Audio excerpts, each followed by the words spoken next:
નારદ પુરાણની કથાને આગળ વધારીએ. ભાગ 21. તેઓ પ્રણવની અર્ધમાત્રાની ઉપર વિરાજમાન નાદ સ્વરૂપ છે. અકાર બ્રહ્માજીનું રૂપ છે. ઉકાર ભગવાન વિષ્ણુનું સ્વરૂપ છે. મકાર રુદ્રરૂપ છે તથા અર્ધમાત્રા નિર્ગુણ પરબ્રહ્મ અને પરમાત્મા સ્વરૂપ છે. અકાર, ઉકાર અને મકાર આ પ્રણવની 3 માત્રાઓ છે. બ્રહ્મા, વિષ્ણુ અને શિવ આ 3 ક્રમશઃ તેમના દેવતા છે. આ ત્રણેયનું મિશ્રરૂપ જે ઓમકાર છે તે પરબ્રહ્મ પરમાત્માનો બોધ કરાવનારો છે. પરબ્રહ્મ પરમાત્મા વાચ્ય છે અને પ્રણવ તેમનો વાચક છે. હે નારદજી, આ બંનેમાં વાચ્ય-વાચક સંબંધ ઉપચારથી જ કહેવામાં આવ્યો છે. જે દરરોજ પ્રણવના જાપ કરે છે તેઓ સંપૂર્ણ પાતકોથી મુક્ત થઈ જાય છે તથા જે નિરંતર તેમના જ અભ્યાસમાં લાગ્યા રહે છે તેઓ પરમ મોક્ષ પામે છે. જે બ્રહ્મ, વિષ્ણુ અને શિવરૂપ પ્રણવના મંત્ર જપ કરે છે તેમને પોતાના અંતઃકરણમાં કોટી સૂર્ય સમાન નિર્મળ તેજનું ધ્યાન કરવું જોઈએ અથવા પ્રણવ જપના સમયે શાલગ્રામ શિલા અથવા કોઈ ભગવત પ્રતિમાના સ્વરૂપનું ધ્યાન કરવું જોઈએ અથવા જે પાપનાશક તીર્થાદિક વસ્તુ છે તેનું પોતાના હૃદયમાં ચિંતન કરવું જોઈએ. હે મુનીશ્વર, આ વૈષ્ણવ જ્ઞાન તમને કહેવામાં આવ્યું છે. આને જાણીને યોગીશ્વર પુરુષ ઉત્તમ મોક્ષ પ્રાપ્ત કરી લે છે. જે એકાગ્રચિત્તે આ પ્રસંગને વાંચે અથવા સાંભળે છે તે સર્વ પાપોથી મુક્ત થઈને ભગવાન વિષ્ણુનું સાલોક્ય પ્રાપ્ત કરી લે છે. ત્યાર પછી આવે છે ભવબંધનથી મુક્તિના માટે ભગવાન વિષ્ણુના ભજનનો ઉપદેશ. નારદજીએ કહ્યું કે હે સર્વજ્ઞ મહામુને, સર્વના સ્વામી દેવ ભગવાન જનાર્દન જે રીતે સંતુષ્ટ થાય છે તે ઉપાય મને કહો. શ્રી સનકજી બોલ્યા કે હે નારદજી, જો મુક્તિ ચાહતા હો તો સચ્ચિદાનંદ સ્વરૂપ પરમદેવ ભગવાન નારાયણનું ભક્તિપૂર્વક ભજન કરો. ભગવાન વિષ્ણુનું શરણ લેનાર મનુષ્યને શત્રુ મારી શકતા નથી, ગ્રહો પીડા આપી શકતા નથી તથા રાક્ષસ તેની સામે આંખ ઉઠાવીને જોઈ શકતા નથી. ભગવાન જનાર્દનમાં જેમની દ્રઢ ભક્તિ છે તેના સંપૂર્ણ શ્રેય સિદ્ધ થઈ જાય છે. તેથી ભક્ત પુરુષ સૌથી ચઢિયાતો છે. મનુષ્યના તે જ પગને સફળ માનવો જોઈએ જે ભગવાન વિષ્ણુના મંદિરમાં દર્શન માટે જાય છે. એ જાતને સફળ સમજવા જોઈએ જે ભગવાન વિષ્ણુની પૂજામાં તત્પર હોય છે. પુરુષોના તે જ નેત્રોને સફળ સમજવા જોઈએ જે ભગવાન જનાર્દનના દર્શન કરે છે. સાધુ પુરુષોએ તે જ જીહવાને સફળ કહી છે જે નિરંતર હરિનામના જપ અને કીર્તનમાં વ્યસ્ત રહે છે. હું સત્ય કહું છું, હિતની વાત કહું છું અને વારંવાર સંપૂર્ણ શાસ્ત્રોનો સાર બતલાવું છું. આ અસાર સંસારમાં માત્ર શ્રીહરિની જ આરાધના સત્ય છે. આ સંસાર બંધન અત્યંત દ્રઢ છે અને મહાન મોહમાં નાખનારું છે. ભગવદ્ ભક્તિ રૂપી કુહાડાથી એને કાપીને અત્યંત સુખી થઈ જાઓ. તે જ મન સાર્થક છે જે ભગવાન વિષ્ણુના ચિંતનમાં લાગેલું છે તથા તે જ બંને કાન સમસ્ત જગત માટે વંદનીય છે જે ભગવત કથાની સુધાધારાથી પરિપૂર્ણ રહે છે. હે નારદજી, જે આનંદ સ્વરૂપ અક્ષર તથા જાગ્રત આદિ 3 અવસ્થાઓથી રહિત તથા હૃદયમાં વિરાજમાન છે તે ભગવાનનું તમે નિરંતર ભજન કરો. હે મુનિશ્રેષ્ઠ, જેમનું અંતઃકરણ શુદ્ધ નથી એવા લોકો ભગવાનના સ્થાન કે સ્વરૂપનું તો વર્ણન કરી શકે કે ન દર્શન પણ. હે વિપ્રવર, આ સ્થાવર જંગમ રૂપ જગત કેવળ ભાવનામય છે અને વીજળીની જેમ ચંચળ છે. તેથી તેના તરફ વિરક્ત થઈને ભગવાન જનાર્દનનું ભજન કરો. જેમનામાં અહિંસા, સત્ય, અસ્તેય, બ્રહ્મચર્ય અને પરિગ્રહ વિદ્યમાન છે તેમના પર જગદીશ્વર શ્રીહરિ સંતુષ્ટ થાય છે. જે પ્રાણી માત્ર પર દયાભાવ રાખે છે અને બ્રાહ્મણોના આદર સત્કારમાં તત્પર રહે છે તેના પર જગદીશ્વર ભગવાન પ્રસન્ન થાય છે. જે ભગવાન અને તેમના ભક્તોની કથામાં પ્રેમ રાખે છે, સ્વયં ભગવાનની કથા કહે છે, સાધુ મહાત્માઓનો સંગ કરે છે અને મનમાં અહંકાર રાખતો નથી તેમના પર ભગવાન વિષ્ણુનું પ્રસન્ન થઈ જાય છે. જે ભૂખ, તરસ અને લથડિયા ખાઈને પછી જવા વગેરે સ્થિતિમાં પણ સદા ભગવાન વિષ્ણુના નામનું ઉચ્ચારણ કરે છે તેના પર ભગવાન અધોક્ષજ પ્રસન્ન થાય છે. હે મુને, જે સ્ત્રી પતિને પ્રાણ સમાન સમજીને તેમના આદર સત્કારમાં સદા તત્પર રહે છે તેમના પર પ્રસન્ન થઈ જગદીશ્વર શ્રીહરિ તેને પોતાનું પરમ પદ આપી દે છે. જે ઈર્ષા તથા દોષ દ્રષ્ટિથી રહિત થઈને અહંકારથી દૂર રહે છે અને સદા દેવ આરાધના કર્યા કરે છે તેમના પર ભગવાન કેશવ પ્રસન્ન થાય છે. તેથી હે દેવર્ષે, સાંભળો, તમે સદા શ્રીહરિનું ભજન કરો. શરીર મૃત્યુ સાથે જોડાયેલું છે. જીવન અતિશય ચંચળ છે. ધન પર, રાજ્ય, સત્તા તરફથી નિરંતર ભય આવતો રહે છે અને સંપત્તિઓ ક્ષણવારમાં નષ્ટ થઈ જવાવાળી છે. હે દેવર્ષે, શું તમે નથી જાણતા કે અડધું આયુષ્ય તો નિંદથી જ નષ્ટ થઈ જાય છે અને થોડું આયુષ્ય ભોજન વગેરેમાં ચાલ્યું જાય છે. આયુષ્યનો થોડો ભાગ બચપણમાં, થોડો વિષયભોગમાં અને થોડો વૃદ્ધાવસ્થામાં વ્યર્થ પસાર થઈ જાય છે. પછી તમે ધર્મનું આચરણ ક્યારે કરશો? બચપણમાં અને વૃદ્ધાવસ્થામાં ભગવાનની આરાધના થઈ શકતી નથી. તેથી અહંકાર છોડી યુવાવસ્થામાં જ ધર્મનું અનુષ્ઠાન કરવું જોઈએ. હે મુનિ, આ શરીરમાં મૃત્યુનું નિવાસસ્થાન તથા આપત્તિઓનો સૌથી મોટો અંડો છે. શરીર રોગોનું ઘર છે. તે મળ વગેરેથી સદા દૂષિત રહે છે. પછી મનુષ્ય તેને કાયમનું સમજીને વ્યર્થ પાપ કેમ કરે છે? આ સંસાર અસાર છે. એમાં નાના પ્રકારના દુઃખો ભરેલા છે. તે ખરેખર મૃત્યુથી વ્યાપ્ત છે. તેથી તેના પર વિશ્વાસ કરવો જોઈએ નહીં. તેથી વિપ્રવર, સાંભળો, હું આ સત્ય કહું છું. દેહ બંધનની નિવૃત્તિના માટે ભગવાન વિષ્ણુની જ પૂજા કરવી જોઈએ.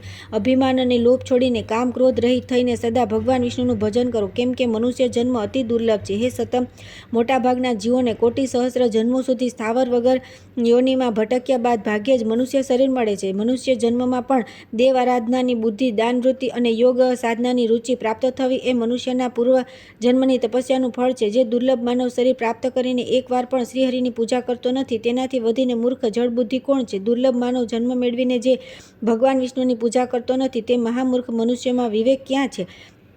હે બ્રહ્મન, જગદીશ્વર ભગવાન વિષ્ણુ આરાધના કરવાથી મનોવાંછિત ફળ આપે છે. પછી સંસારરૂપી અગ્નિમાં બળેલો કયો માનવ એમની પૂજા નહીં કરે? હે મુનિ શ્રેષ્ઠ, વિષ્ણુ ભક્ત ચાંડાળ પણ ભક્તિ રહિત દ્વિજથી શ્રેષ્ઠ છે. તેથી કામ ક્રોધ વગેરેનો ત્યાગ કરી અવિનાશી ભગવાન નારાયણનું ભજન કરવું જોઈએ. તેમના પ્રસન્ન થવાથી બધા સંતુષ્ટ થઈ જાય છે, કેમ કે તે ભગવાન શ્રી હરિની જ સૌની અંદર વિદ્યમાન છે. જેમ સંપૂર્ણ સ્થાવર જંગમ જગત આકાશથી વ્યાપ્ત છે, તે જ પ્રમાણે આ ચરાચર વિશ્વ ભગવાન વિષ્ણુથી વ્યાપ્ત છે. ભગવાન વિષ્ણુની ભક્તિ જન્મ અને મૃત્યુ બંને નિવૃત્ત થઈ જાય છે. ધ્યાન, સ્મરણ, પૂજન અથવા પ્રમાણ માત્ર કરવાથી ભગવાન જનાર્દન જીવના સંસાર બંધનને કાપી નાખે છે. હે બ્રહ્મર્ષિ, તેમના નામનું ઉચ્ચારણ કરવા માત્રથી મહાપાતકોનો નાશ થઈ જાય છે, અને એમની વિધિપૂર્વક પૂજા કરીને તો મનુષ્ય મોક્ષ પ્રાપ્ત કરી લે છે. આ તો બહુ આશ્ચર્યની વાત છે, બહુ અદ્ભુત વાત છે અને બહુ વિચિત્ર વાત છે. ભગવાન વિષ્ણુનું નામ સુલભ હોવા છતાં લોકો જન્મ મૃત્યુરૂપી સંસારના ચક્કર કાપે છે. જ્યાં સુધી ઇન્દ્રિયો શિથિલ થઈ નથી અને જ્યાં સુધી રોગ વ્યાધિ દૂર છે, ત્યાં સુધી ભગવાન વિષ્ણુની આરાધના કરી લેવી જોઈએ. જીવ જ્યારે માતાના ગર્ભમાંથી નીકળે છે, ત્યારે જ મૃત્યુ તેની સાથે થઈ જાય છે. તેથી સૌએ ધર્મપાલનમાં લાગી જવું જોઈએ. બહુ કષ્ટની વાત છે કે આ જીવ આ શરીરને નાશવાન જાણીને પણ ધર્મનું આચરણ કરતો નથી. હે નારદજી, ભુજા ઉઠાવીને આ સત્ય સત્ય અને પુનઃ સત્ય વાત દોહરાવવામાં આવે છે કે પાખંડપૂર્ણ આચરણનો ત્યાગ કરીને મનુષ્ય ભગવાન વાસુદેવની આરાધનામાં લાગી જાય. ક્રોધ માનસિક સંતાપનું કારણ છે. ક્રોધ સંસાર બંધનમાં નાખનાર છે અને ક્રોધ બધા ધર્મોનો નાશ કરવાવાળો છે. તેથી ક્રોધનો ત્યાગ કરી દેવો જોઈએ. કામ આ જન્મનું મૂળ કારણ છે. કામ પાપ કરવામાં હેતુ છે અને કામ યશનો નાશ કરનાર છે. તેથી કામનો પણ ત્યાગ કરવો જોઈએ. માત્સર્ય સમસ્ત દુઃખોનું કારણ માનવામાં આવે છે. તે નરકોનું પણ સાધન છે, તેથી તેને પણ ત્યાગી દેવું જોઈએ. મન જ મનુષ્યના મોક્ષ અને બંધનનું કારણ છે. તેથી મનને પરમાત્મા સાથે જોડીને સુખી થવું જોઈએ. મનુષ્યનું ધૈર્ય કેટલું અદ્ભુત, કેટલું વિચિત્ર તથા કેટલું આશ્ચર્યજનક છે કે જગદીશ્વર ભગવાન હોવા છતાં પણ તેઓ મદથી ઉન્મત્ત થઈને તેમની ભક્તિ કરતા નથી. સૌનું ભરણ પોષણ કરનારા જગદીશ્વર ભગવાન અચ્યુતની આરાધના કર્યા વિના સંસાર સાગરમાં ડૂબેલો આ મનુષ્ય કઈ રીતે પાર થઈ શકશે? અચ્યુત, અનંત અને ગોવિંદ આ નામોના ઉચ્ચારણરૂપી ઔષધિથી બધા રોગ નષ્ટ થઈ જાય છે. આ હું સત્ય કહું છું, સત્ય કહું છું. જે લોકો નારાયણ, જગન્નાથ, વાસુદેવ, જનાર્દન વગેરે નામોનું નિત્ય ઉચ્ચારણ કર્યા કરે છે, તેઓ સર્વત્ર વંદનીય છે. હે દેવર્ષે, દુષ્ટ ચિત્તવાળા મનુષ્યોને કેટલી ભારે મૂર્ખતા છે કે તેઓ પોતાના હૃદયમાં વિરાજમાન ભગવાન જનાર્દનને જાણતા નથી. હે મુનિ શ્રેષ્ઠ, હે નારદ, સાંભળો, હું વારંવાર આ વાતને દોહરાવું છું કે ભગવાન વિષ્ણુ શ્રદ્ધાળુ લોકો પર સંતુષ્ટ થાય છે, વધારે ધનવાન અને મોટા પરિવારવાળા પર નહીં. આ લોક અને પરલોકમાં સુખ ઈચ્છનાર મનુષ્ય સદા શ્રીહરિની પૂજા કરતી આ લોક અને પરલોકમાં જાણે દુઃખી થવું છે, તેણે બીજાઓની નિંદામાં તત્પર રહેવું. જે દેવાધિદેવ ભગવાન જનાર્દનની ભક્તિથી રહિત છે, તેઓના મનુષ્ય જન્મને ધિકાર છે. જેનું સત્પાત્રને દાન કરવામાં આવતું નથી, તે ધનને વારંવાર ધિકાર છે. હે મુનિ શ્રેષ્ઠ, જે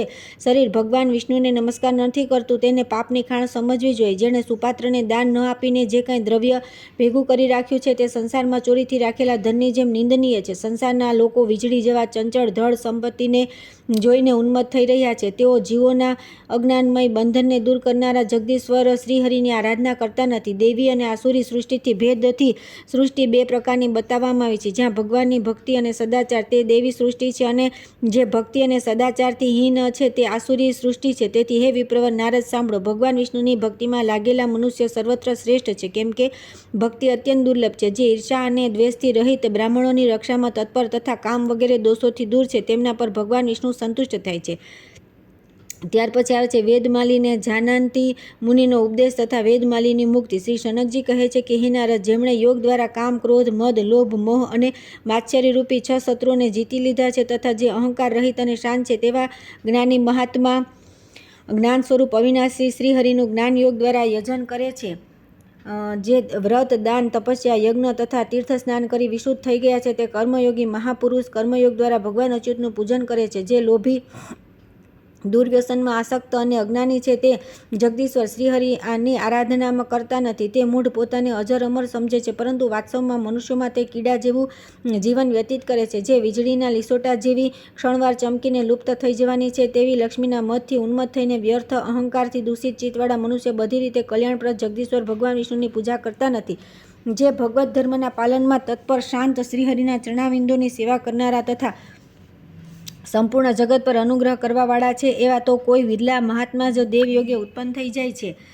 જે મન, વાણી અને ક્રિયા દ્વારા ભક્તિપૂર્વક ભગવાન વિષ્ણુની આરાધના કરે છે તે સમસ્ત લોકો પર ઉત્તમ પરમધામમાં જાય છે. આ સંદર્ભમાં એક પ્રાચીન ઇતિહાસનું દ્રષ્ટાંત આપવામાં આવે છે, જેને વાંચનાર અને સાંભળનાર બધાના સમસ્ત પાપોનો નાશ થઈ જાય છે. હે નારદજી, પ્રાચીન કાળની વાત છે. રૈવત મન્વંતરમાં વેદમાલી નામક એક પ્રસિદ્ધ બ્રાહ્મણ રહેતા હતા, જે વેદાંગના પારદર્શી વિદ્વાન હતા. તેઓ સંપૂર્ણ પ્રાણીઓ પ્રત્યે કરુણા ધરાવતા હતા. તેઓ સદા ભગવાનની પૂજામાં વ્યસ્ત રહેતા હતા, પરંતુ આગળ જતાં તેઓ સ્ત્રી, પુત્ર અને મિત્રોના માટે ધન ભેગું કરવામાં પડી ગયા. જે વસ્તુનો વેપાર ન કરવો જોઈએ તે પણ કરવા લાગ્યા. તેમણે રસોનું પણ વેચાણ કર્યું. તે ચાંડાળ સાથે પણ સંપર્ક રાખતા હતા અને આપેલું દાન પણ લેતા હતા. તેમણે પૈસા લઈ તપસ્યા અને વ્રતોનો વિક્રય કર્યો અને તીર્થયાત્રા પણ તે બીજાઓ માટે જ કરતા હતા. આ બધું તેમણે પોતાની પત્નીને સંતુષ્ટ કરવા માટે જ કર્યું. આ પ્રમાણે થોડા સમય પસાર થઈ ગયા પછી તે બ્રાહ્મણને 2 યુગ્મ પુત્ર થયા, જેમનું નામ હતું યજ્ઞમાલી અને સુમાલી. તે બંને બહુ સુંદર હતા. ત્યાર પછી પિતા તે બંને બાળકોને બહુ જ પ્રેમ અને વાત્સલ્યથી અનેક પ્રકારના સાધનો દ્વારા પાલન પોષણ કરવા લાગ્યા. વેદમાલીએ અનેક ઉપાયોથી યત્નપૂર્વક ધન એકત્ર કર્યું અને એક દિવસ મારી પાસે કેટલું ધન છે એ જાણવા માટે તેમણે પોતાના ધનની ગણતરી શરૂ કરી. તેમનું ધન સંખ્યામાં ઘણું વધારે હતું. આ પ્રમાણે ધનની સ્વયં ગણતરી કરીને તેઓ હર્ષી ફૂલાઈ ગયા. સાથે સાથે તે ધનની ચિંતાથી તેમને બહુ આશ્ચર્ય પણ થયું. તે વિચારવા લાગ્યા કે મેં નીચ લોકોનું દાન લઈને ન કરવા જેવી વસ્તુઓનો વેપાર કરી તથા તપસ્યા વગેરેને પણ વેચીને અઢળક ધન ભેગું કર્યું છે, પરંતુ મારી અતિ બેકાબુ તૃષ્ણા હજી શાંત થઈ નથી. મને લાગે છે કે આ તૃષ્ણા બહુ મોટી આપત્તિ છે. સમસ્ત દુઃખનું કારણ પણ એ જ છે. આના કારણે જો કદાચ મનુષ્ય સમસ્ત કામનાઓને પ્રાપ્ત કરી લે તો પણ ફરી બીજી વસ્તુઓની અભિલાષા કરવા લાગે છે. વૃદ્ધાવસ્થામાં મનુષ્ય વાળ પાકી જાય છે, દાંત પડી જાય છે, આંખ કાન પણ જીર્ણ થઈ જાય છે, પરંતુ તૃષ્ણા એકલી જ યુવાન રહે છે. મારી સઘળી ઇન્દ્રિયો શિથિલ થઈ રહી છે. વૃદ્ધત્વએ મારી શક્તિને પણ હરી લીધી, પરંતુ તૃષ્ણા યુવાન થઈને વિશેષ બળવાન થઈ ગઈ છે. જેના મનમાં કષ્ટપ્રદ તૃષ્ણા હયાત છે તે વિદ્વાન હોય તો પણ મૂર્ખ બની જાય છે, પરમ શાંત હોવા છતાં પણ અત્યંત ક્રોધી થઈ જાય છે અને બુદ્ધિમાન હોવા છતાં અત્યંત મંદબુદ્ધિ થઈ જાય છે. આશા મનુષ્યને માટે અજય શત્રુની જેમ અતિ ભયંકર છે. તેથી વિદ્વાન પુરુષ જો શાશ્વત સુખ ચાહે તો આશાનો ત્યાગ કરી દે. બળ હોય, તેજ હોય, વિદ્યા હોય, યશ હોય, સન્માન હોય, નિત્ય વૃદ્ધિ થઈ રહી હોય અને ઉત્તમ કુળમાં જન્મ થયો હોય તો પણ જો મનમાં આશા તૃષ્ણા પ્રબળ છે તો તે બહુ ત્વરાથી આ બધા પર પાણી ફેરવી નાખે છે. મેં બહુ કષ્ટથી આ ધન ભેગું કર્યું છે. આ મારું શરીર પણ ગળી ગયું. વૃદ્ધત્વે મારું બળ હરી લીધું. તેથી હવે હું ઉત્સાહપૂર્વક પરલોક સુધારવાનો પ્રયત્ન કરીશ. હે વિપ્રવર, આવો નિશ્ચય કરીને જે વેદમાલીએ ધર્મનો આશ્રય લીધો તેમણે તુરત જ પોતાના ધનને 4 ભાગમાં વહેંચી નાખ્યું. તે ધનમાંથી 2 ભાગ તો તેણે સ્વયં રાખી લીધા અને બાકીના 2 ભાગ 2 પુત્રોને આપી દીધા. ત્યાર પછી પોતે કરેલા પાપોનો નાશ કરવાની ઈચ્છાથી તેમણે સ્થાન પર પરબત, તલાવડીઓ, બગીચાને કેટલાક દેવ મંદિર બનાવ્યા તથા ગંગા કિનારે અન્ન વગેરેનું દાન પણ આપ્યું. આ પ્રમાણે સંપૂર્ણ ધનનું દાન કરીને ભગવાન વિષ્ણુની ભક્તિથી યુક્ત થઈને તેઓ તપસ્યાને માટે નર નારાયણના આશ્રમ પર બદ્રી વનમાં ચાલ્યા ગયા. ત્યાં તેમણે એક અત્યંત રમણીય આશ્રમ જોયો. ત્યાં ઘણા ઋષિમુનિ રહેતા હતા.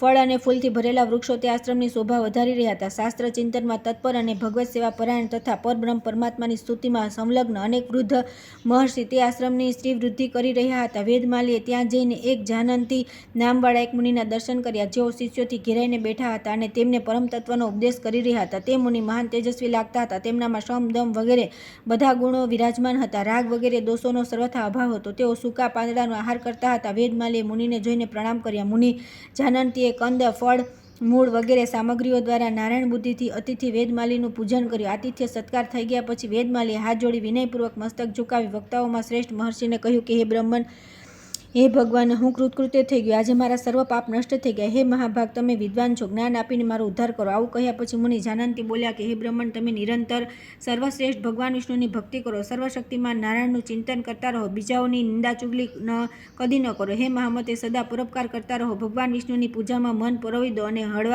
મળવાનું છોડી દો. કામ, ક્રોધ, લોભ, મહ, મદ અને માત્સર્ય છોડીને લોકોને આત્મવત જુઓ. એનાથી તેમની શાંતિ મળશે. ઈર્ષ્યા, દોષ દ્રષ્ટિ તથા બીજાની નિંદા ભૂલથી પણ ન કરો. પાખંડપૂર્ણ આચરણ, અહંકાર અને ક્રૂરતાનો હંમેશા ત્યાગ કરો. સર્વ પ્રાણીઓ પર દયા તથા સાધુ પુરુષોની સેવા કરતા રહો. પોતાના સત્કર્મોને પ્રગટ ન કરો. બીજાઓને અત્યાચાર કરતા જુઓ.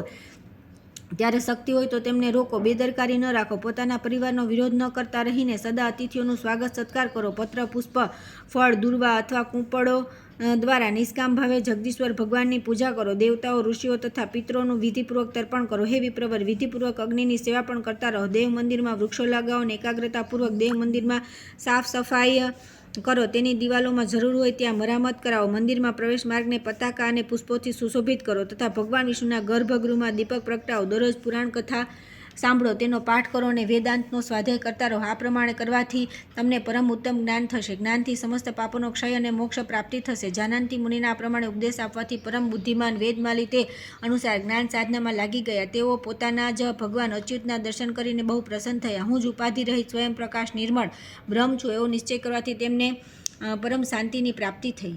ત્યાર પછી આવે છે ભગવાન વિષ્ણુ ભક્તિનો મહિમા, સત્સંગ તથા ભગવાનના ચરણોદકથી એક વ્યાઘનો ઉદ્ધાર.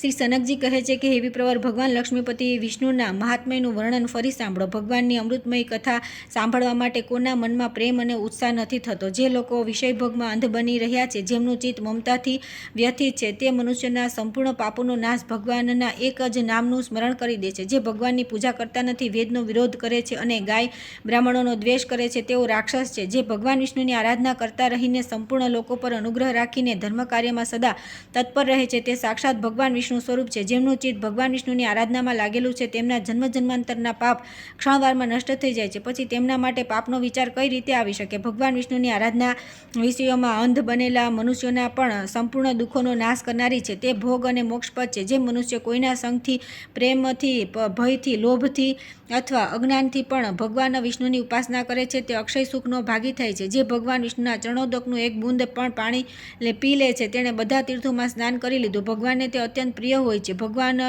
વિષ્ણુનું ચરણોદક અકાળ મૃત્યુનું નિવારણ, સમસ્ત રોગોનો નાશ અને સંપૂર્ણ દુઃખોની શાંતિ કરનારું છે. આ વિષયમાં પણ જ્ઞાની પુરુષ આ પ્રાચીન ઇતિહાસ કહેતા હોય છે.